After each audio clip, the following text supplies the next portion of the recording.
Let's all stand for the pledge, please.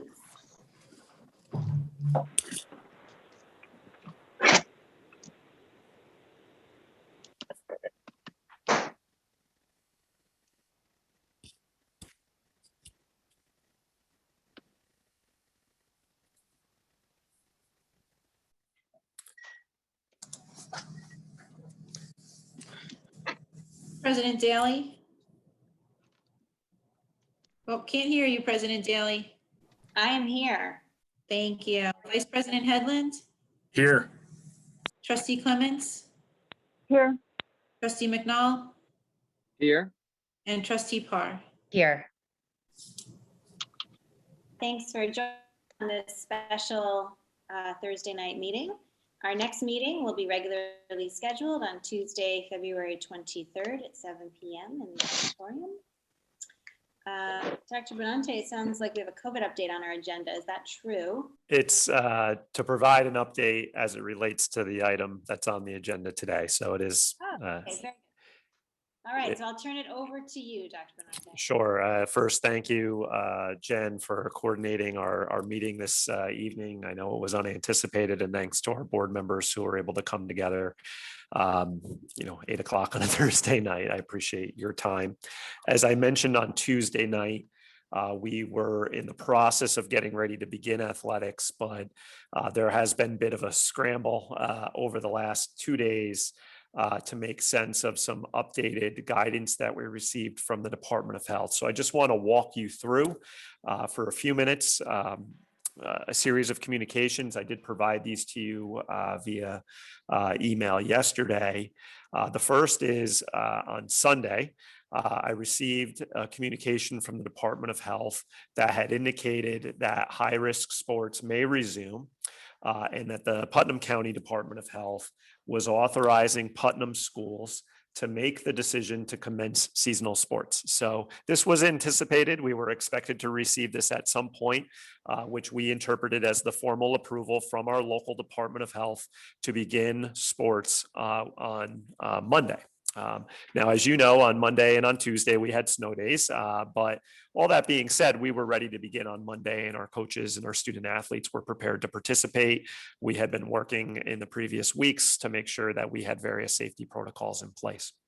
Tuesday evening, right before our board meeting, I received an updated guidance document from the Putnam County Department of Health, which create quite a stir. And again, I'm not faulting them in any way. I know our local Department of Health was not anticipating having been in a position to approve or make any decision related to athletics. Again, they did not have to in the fall, but since indoor sports are considered to be high risk by the State Department of Health, this was something that was handed to them. And I know from a health perspective, a health and safety perspective, they wanted to make sure that there were certain assurances in place for the schools that the schools could make in order for our students to safely participate. And that's what we received on Tuesday. Part of that included the school board or the superintendent essentially consenting to athletics beginning. And part of that is what we're here for today. In the short term, I did not feel the need to stop athletics from beginning since they were already ready to begin, and the Department of Health did not indicate in conversation with them that it was a requirement of the school board to act on a resolution in order for us to start since we were ready to go. I did have a conference call with them on Wednesday morning to clarify that. So I did allow our students to begin yesterday. However, I did feel it important to connect with Jen and to connect with you so that I wasn't independently making this decision, although there's been many decisions that have been made through this pandemic at times by superintendents. I do think this is one that we want to make sure our Board of Education is comfortable with if the kids are going to continue to participate. In addition to that requirement, the Department of Health has indicated that each player must have a physical prior to resuming high-risk sports. Also, parents must provide their informed consent. So we must notify parents of the potential risks of having their children participate in athletics, and they must sign off that they've acknowledged what those risks are. The school, we have a code of conduct that the Department of Health felt was necessary for students to review, which establishes that they are going to follow appropriate health and safety protocols, not only on campus, but also outside of campus as well. That which would include not gathering, not participating in large gatherings and the like, obviously masking up and practicing social distancing whenever they're off campus as well. So our students, in order to practice today, were required, we received that yesterday, so we provided it to them yesterday. They're required to affirm that they've reviewed it, and their families are required to affirm that they've reviewed it and provide signature, and we're retaining copies of those as the Department of Health has requested. That's pretty much the gist of the additional requirements that the Department of Health had indicated in their follow-up guidance that was provided to schools on Tuesday. I feel comfortable that we've put all of these things in place as of today, and that we're taking the necessary precautions in consideration of other guidance that's been provided to us to make our facilities and in the manner in which our kids practice, and compete as safe as it can be. There's, as with any time our kids are participating in athletics, there's always going to be some risk involved. The potential risks in this case are unique, given the potential for spread of COVID. At the same time, our coaches in the fall and our coaches through their winter workouts, which were allowed through January, have demonstrated, and our students have demonstrated that they're taking that seriously. And I feel comfortable saying that until we have reason to believe that our kids and our teams can't safely participate, we at some point have to give them the opportunity to do so. And I feel comfortable with the precautions that we've taken. Mr. Romanino and Ms. Crow, Ms. O'Hara have all been working very closely with our coaches to ensure that they understand what's going to be required here, and that our student athletes understand what's being required of them as well. So with that, I'm happy to answer any questions or delve into that any sooner, in any more detail, before we move on to any board action. I just had a quick question. There was some reference in one of the memos about recommended or highly recommended testing for rates in county. Where's that factor in? So we're not in a position yet where I feel we could institute a testing program for our student athletes as a requirement for their participation, whether it be daily or weekly. And this is something, in speaking with other superintendents, we're all struggling with. That we would love to, and some of us have access to testing, and we're one of the districts that does. However, we've articulated already to our community that we're utilizing that testing for a very specific purpose. So now to take those tests and to prioritize our student athletes being tested on some sort of routine schedule, we would exhaust our supply of tests pretty quickly, depending on whatever schedule we were to put them in. So my position is that we'll include some of our student athletes in our routine testing of students that we're implementing on a bi-weekly basis. But that we're not yet of the position where we should say we're going to exclusively test them and have it potentially come at the expense of the testing we were planning to do with the rest of our student body. So if we have access to more tests, which I'll pursue, we very well may be able to implement a more rigorous testing protocol for our student athletes. But I'm just not there yet, John, in that we'll have that level of testing available to us. And in speaking with my colleagues, they weren't either. Some of the districts we read about who have testing programs in place elsewhere in the state have established relationships with local hospitals. So I read about a few districts down on Long Island, what they were doing, to allow student athletes to participate. But then when I read, between the lines and went on their website, it seemed like these were schools that had already established a testing program with a local entity, whether it be a hospital or some other testing agency, that they had immediate access to. And we're just not there. We've pursued that. We, several, you've heard me speak about this in the fall. We just weren't able to establish that with anybody in our area. So how are we going to determine which schools are also following the same protocols, and will we be playing the people that are having the same protocols? Generally, yes. This is similar to what we did in the fall. There's at the section level. So there's several different groups that are involved in this. Department of Health, obviously us at a local level, and then at section level, they play a primary role in helping us coordinate what the protocols are that must be followed on site.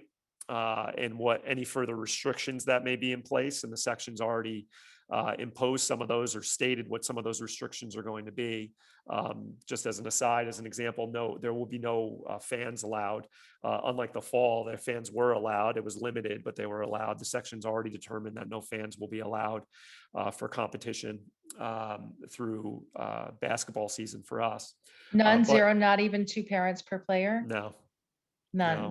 The only caveat is the potential. I don't believe there was a final decision on this made, providing our seniors with an opportunity to have a senior night where their families would be, 2 of their parents or 2 guests would be allowed to attend that game. So designating one game as senior night where the kids could have 2 of their family members come or 2 guests come. So they could be recognized similar.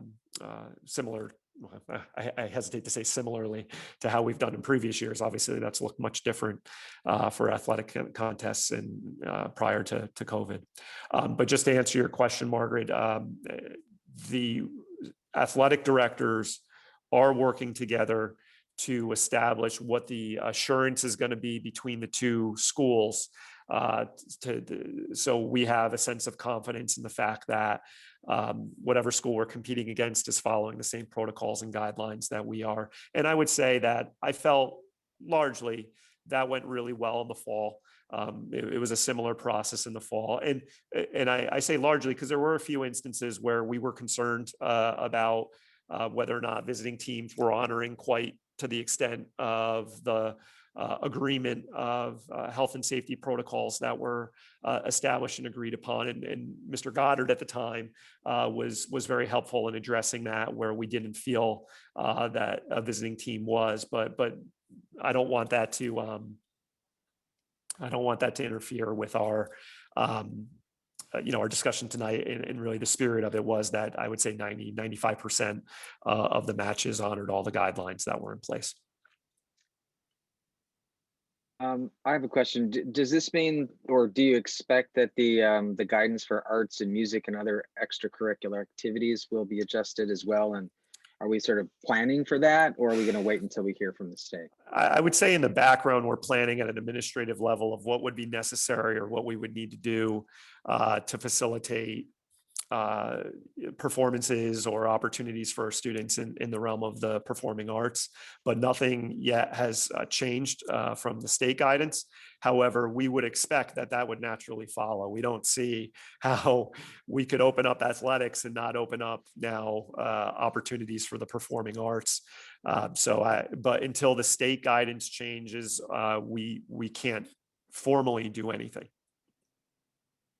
So the code of conduct, and let me just start with, I definitely want this to happen so people don't think this is negative, but the new code of conduct that they had to cite as athletes, on the papers you sent us, it said that there should be a hierarchical structure for oversight and addressing violations established and implemented. Is that in that new code of conduct? Because that wasn't attached to what we got. No, so that it's not.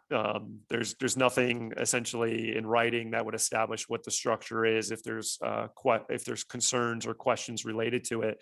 But I would go back to our school reopening plan that athletics is merely an extension of what happens during the regular school day. So if there's any questions or concerns related to our students' ability to meet our expectations and what's been outlined as the expectations for them to participate in athletics, that is a matter that becomes referred to the administration. In the athletics case, Mr. Romanino, potentially Mrs. Sniffen, would be involved in reviewing what the particular issue is and addressing it with our student athletes. And if there's any concern with their ability to participate while following these guidelines, the administration has the ability to exclude those students from practice or from competition. So right now, there are no consequences if they don't want to wear masks or if they have a party on the weekend or whatever. There's none of that in writing.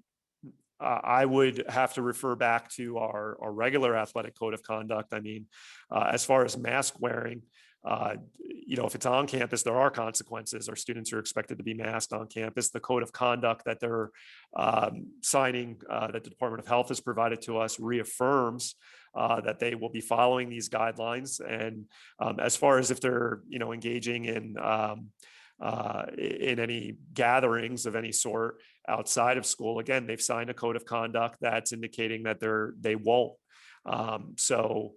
With that, if those matters are brought to our attention, we would have a responsibility to pursue it because they're putting not only themselves, but anybody who Right. they're competing with or against at greater risk. Right. I mean, this is more than your regular, we'll look the other way if we hear about it. This is life and death for 450,000 people in this country. And, it says right here in best practices that we should have a hierarchy of consequences. We really don't. I disagree. We have a hierarchy of consequences that we can implement anytime for any of our student athletes that's outlined in our code of conduct, everything from a warning all the way through an out-of-school suspension from school. Again, athletics are merely an extension. But not specific to these protocols, not No. specific to COVID. No, but it doesn't need to be in order for us to implement a consequence, that our students, wherever they are participating, as long as it's a school-sponsored activity, that they are subject to the Haldane Code of Conduct.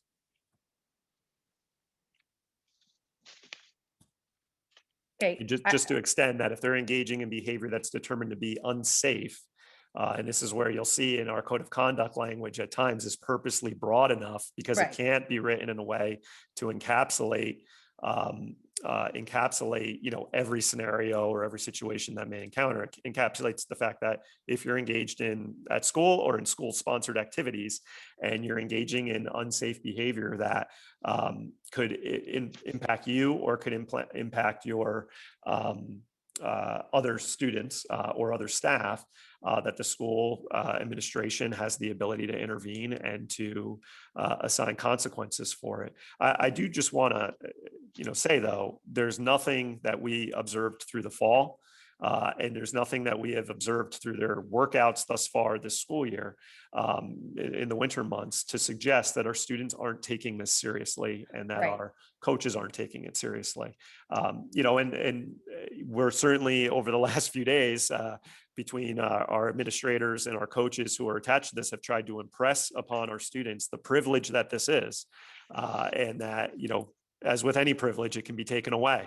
So I feel our kids and our coaches have earned the opportunity to do this. In many ways, they're serving as the example, as I feel our student athletes did in the fall. And the more we can demonstrate that we can safely participate and engage in this way, the more opportunities that we'll have to do so. And I think that's something that everybody really craves right now.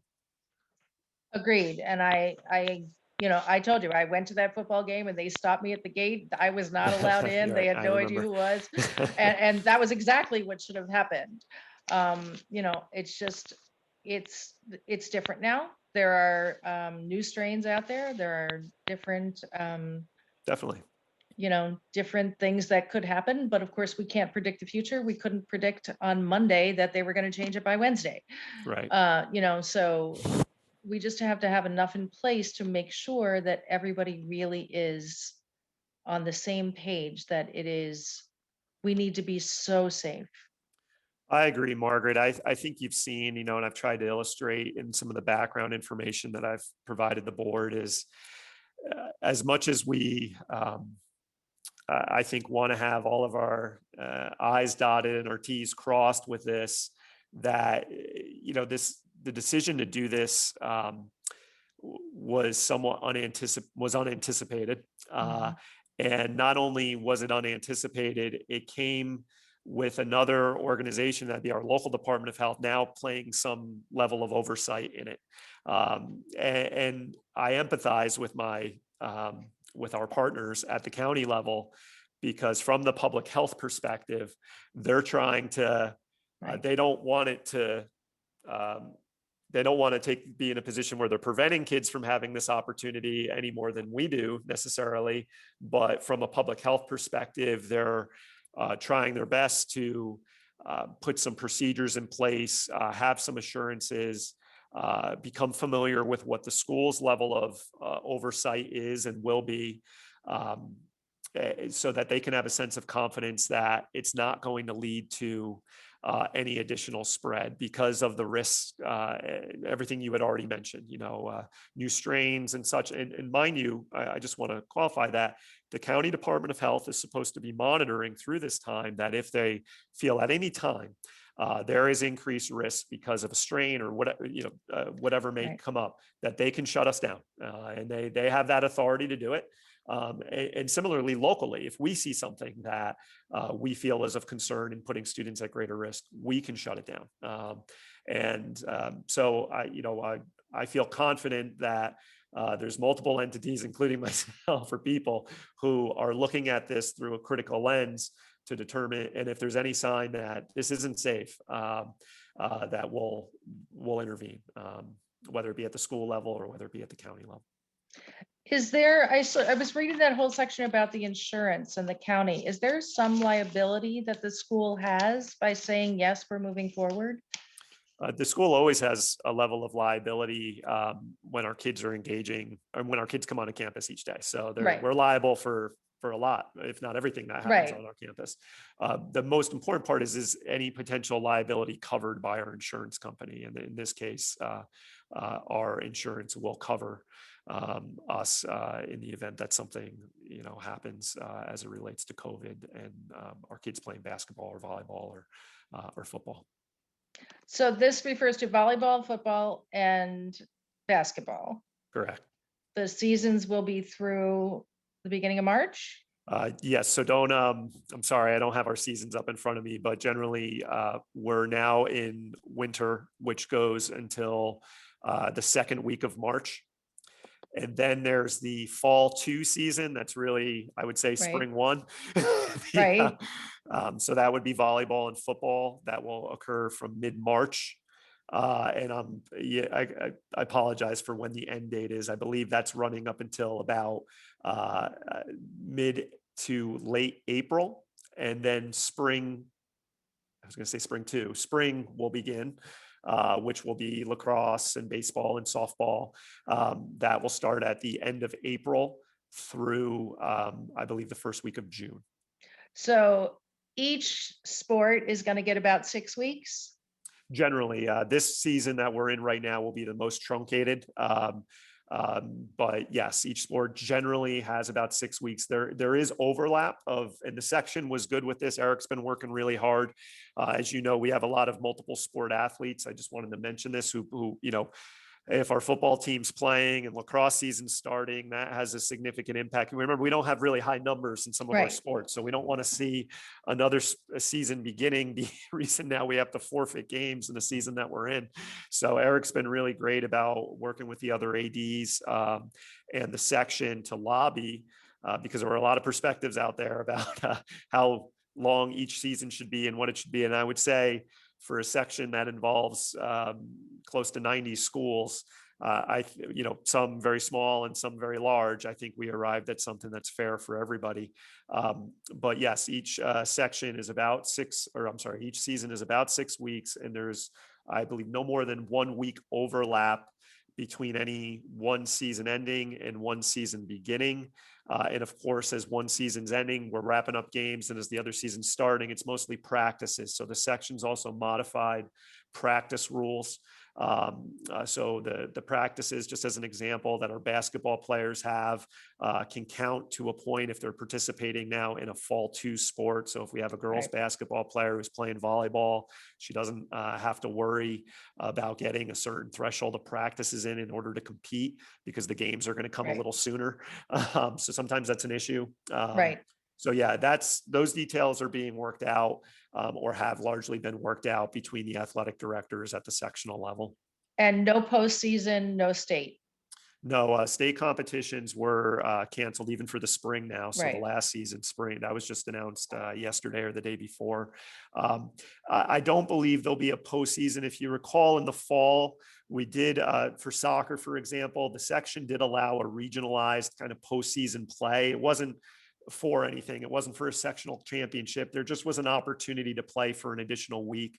And for our, and it was localized. So our soccer team could play Peekskill and whatnot. It was just to get a couple of extra games in. I don't know if we'll see anything like that. My sense is we won't, but it's not attached to any section championship or state championship or league championship. I know there's some lobbying, I believe, in particular among football, to try to do something. I just don't know if it'll come to fruition. But as it pertains to tonight, I don't know if it's I don't know how far you want me to go into it. Right. What about our teams that are comprised of Haldane students and Garrison students, Haldane, Garrison, Putt Valley, Henhud? What about those teams? So first of all, there's no modified sports. So we're just approving varsity and JV. And then we have some of our mergers or some of our students who participate at other schools. So they're playing a sport that we just don't have enough students to field to have our own team. So those students are still eligible to play for those schools, as long as those schools have approval to play that particular sport. And I think by and large, most schools are approving this all sports with the exception of wrestling. Wrestling, as you can imagine, it's just I think most schools are moving towards approving it, but it gives many great pause as it relates to the potential for that to spread. And then there's also concerns with the mask requirement with wrestling. And the safety even of that. And if you've, ever, I don't know, not everybody's a grappler, if you will, but if you've ever tried to exercise, do something of high intensity with a mask on, whether it be running or anything else, it becomes quite difficult to breathe. There's different performance masks and whatnot. Again, that's a little bit beyond me, but those are things that are being discussed as it pertains to wrestling. Yeah, we're lucky we don't have a wrestling team and have to deal with that issue. I was quiet in many of my meetings this week because that's presenting a more significant issue and obstacle for schools. And obviously for us right now, that's not something we have to be concerned about. And one last tangential question. If there's no spectators involved, is one person going to be allowed to broadcast it live? Or how's that going to work? Yeah, so we took steps in the fall to contract with Local Live, which is an entity that does streaming of high school sports. It's a local organization that does so. And you may recall last winter, it was almost a year ago, with our girls basketball team, we had they were playing in a big regional game at that point. We're playing Millbrook, that's our regional game. And we coordinated to have the camera system in. Now there's schools who do that all year long for their games. And we took that step. Mr. Goddard had worked on this in anticipation, or the unanticipated fall season that we had, but wanting to make it available to families who would participate. The thing we're getting held up on, and we're still working on this, is that in order to broadcast all games, let's just say from our gymnasium for basketball, just because that's what's most relevant, there's certain infrastructure upgrades that we have to make for them to set up a permanent or more permanent camera setup in the gym, as opposed to last year when we just contracted with them for that one game. They came in, they set up the stands, and that was all worked out. What we're trying to move towards is a more permanent camera set up so all games could be broadcast. So I do have to check in on the status of that project. That was something that Leah, Tim was working on with the group from Local Live. And I do know we had some wiring and whatnot that we had to run in order to get the camera system. There were two. One was going to be down at the field, which isn't as relevant right now for now spring sports. And yeah, and the other was for the gymnasium. So I'd be happy to provide the board with a status update on that. I'm not sure quite where that is right now. So in the meantime, will someone be allowed to Facebook Live or something just to share with those parents? I'm comfortable, saying we're going to try to work out whatever we need to, so our families will have an opportunity to see their kids compete, and their friends will as well. The issues that we just have to be wary of is any other applicable policy that may apply. I don't think it'll be a hurdle for us. I think other districts are faced with this. We were anticipating, something along these lines. So I'd like to see us just make sure we have the Local Live setup ready to go. But if not, I can assure you we'll do our best to make sure that, we have given our families an opportunity to see their kids playing. And the cost of that is So with gonna all be, due respect, could we limit this conversation? It's 8:30. We already met for 2 hours this week. Could we limit this conversation to the information we need to pass this action? These are all important questions, but this is a lot of stuff that's not really related to what the board needs to decide tonight, I think. And I can be overruled, but. Margaret, are you comfortable with that? Can we move along? that was the last question, making sure that our parents are going to get to see. Sure. The cost you had asked me about, I think was somewhere around $12,000 for us to establish the contract with Local Live. They have a contract through BOE, so it is aidable. That would be a recurring cost.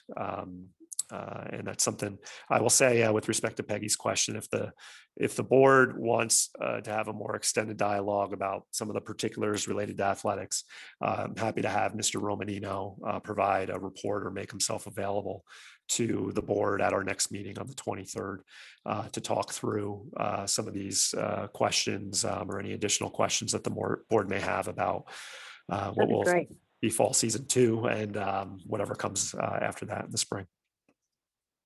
No, that would be fantastic. I just had one clarifying question. So the requirement is for there to be a code of conduct, but it's your opinion that the code of conduct that we have that exists already encompasses everything that we need to meet the policy. I'm sorry if I wasn't clear, Peggy. Our students did sign off on a code of conduct that was specific to the expected behaviors that they would exhibit at practice, reaffirming that they'll follow guidelines, also reaffirming that they'll follow appropriate guidelines, public health guidelines outside of school as well. That was listed and stated as a code of conduct. And we provided that to our student athletes yesterday at practice. And we said that in order to practice today or thereafter, we will need this back from you. Both you and your parents have to affirm it. Margaret, I had interpreted Margaret's question as far as what would the consequences be if not. That's it. Those are not outlined in that code of conduct, but I feel comfortable saying that our current code of conduct, our regular student code of conduct, would, alludes to, engaging student behavior, any behavior that's deemed to be unsafe, and putting themselves or other students at risk. Certainly, if we were to find, whether it be at a practice or otherwise, their students were engaging in unsafe behavior, that our regular code of conduct would apply. And I would say that this is some of the, potential issues that come up when you have an organization like a local Department of Health who does not know about our school and the operations and things we have in place at our school, scrambling to put together guidance so that they could have peace of mind that our kids are being safe. But there's definitely areas of overlap. So our Department of Health did not consult with our schools because they didn't have time to when they created this guidance. So there's a couple things in here I would say look, we already have guidance on this. We have, or we have our own protocols, or we have guidance from the New York State Education Department. It's just not their ballpark. They're just, they're working with their attorneys to say, okay, if kids are able, if it's our decision to make kids, to give kids the opportunity to play, what would we want to see? Not knowing at all what may already be in place at these school districts. So it's repetitive. I personally didn't think it was, I think in the optics of having our kids and having our kids kind of somewhat memorialized, you're gonna be safe in these ways was important. But I don't, if our kids were being unsafe in any way, I didn't see any limitation to our ability to intervene. So that's a helpful distinction, right, in terms of the hierarchy for consequences and then what they find. I think that's a useful, for me, it's a helpful distinction and bit of information. Thank you. Yep. Any more questions or comments for Dr. Benante? Okay, any communication from the public? If there's anybody, do we have any participants? If anyone would like to communicate with us, you are welcome to do so via the chat feature. And we'll move into the approval action. So I'll turn it over to Ms. Platt. Yes, just Dr. Benante, before I read it, can I just clarify the authorization or the resolution that I have references modified? I should pull modified out of that. We should. Thank you. And how about ice hockey? We should also, and I think we, in setting this, we said just put everything in case anything changes between yesterday and today. So I apologize, Catherine. I should have made No, note of not a that to problem. you. So I'm moving modified and ice hockey, and then I'll read it. Thanks, Catherine. Sure. Thank you. Be it resolved that upon the recommendation of the Superintendent of Schools, the Board of Education hereby approves student participation in the following high-risk sports, subject to strict adherence to the guidelines and protocols established by state and local health authorities, as well as the rules of Section 1 of the New York State Public High School Athletic Association: boys basketball, junior varsity and varsity; girls basketball, junior varsity and varsity; volleyball, junior varsity and varsity; football varsity; and boys lacrosse, junior varsity and varsity. May I have a motion, please? So moved. Second, Any further discussion? Do we have no girls lacrosse this year? I am not sure. I would have to ask Mr. Romanino about the status of girls lacrosse. I do recall we were looking to establish a team. With respect to tonight's action item and given the timing of when that occurs, we can have a separate resolution on the 23rd, and it wouldn't interfere with their ability to practice. So I'm sorry if we missed that. I'll just say that my understanding of this resolution is that it's really a statement of support for our superintendent, that we're putting our trust and faith that him and his team will make the right decisions for our students, which I believe in a way this resolution is a bit of an outlier, because I feel like Dr. Benante and his team have been making challenging decisions for our students for about a year now, and we place our faith in him and his team to do so. So this is just a reinforcement, in my opinion, of that fact. Thanks, Jen. Okay, are we ready to vote? All those in favor? Aye. aye. Is there any further communication from the public? Our public Any more disappeared. questions? Dr. Benante, any final thoughts? No, just thank you for your time this evening. If they can make a motion to adjourn. May I have a second? Second, All those in favor? Aye. Aye. aye. Good. Good night. Yeah. Thank you. Good night. Have a good Thank night, you, everyone. everyone. Thank you. Aye.